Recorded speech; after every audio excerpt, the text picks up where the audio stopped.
reperibile solo quando frena, poi va in incognito, lui va in incognito, pure con Cartugao, quindi non si tratta di rottura ma di dimenticanza, quindi il padre della madre, del fratello della madre dei coglioni è sempre a squadra, perché con la Cartugao te li sei solo dimenticati, non sono rotti, sei un delinquente, no, sei solo il figlio della madre dei coglioni.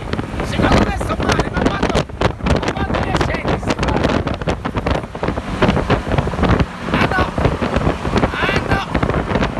trattasi di femmina la terra, con fari di posizione accesi, anteriori, dietro, in vuoto, e non la macchina non è sua, c'ha una piccola attenuante, e quanto donna io non manco questa, secondo me sto male, se i fari ce li hai rotti, se non te funzionano, statene a casa, sei bravo, stai al posto tuo, rispetto per il popolo italiano, c'è cosa più pericolosa di andare di notte senza fari, e 12 ore questa a fa un bares con il braccio colgato sul manubrio, prendendo in mano un telefonino a 38 km/h, viva la vita, tutta la vita, bella per te!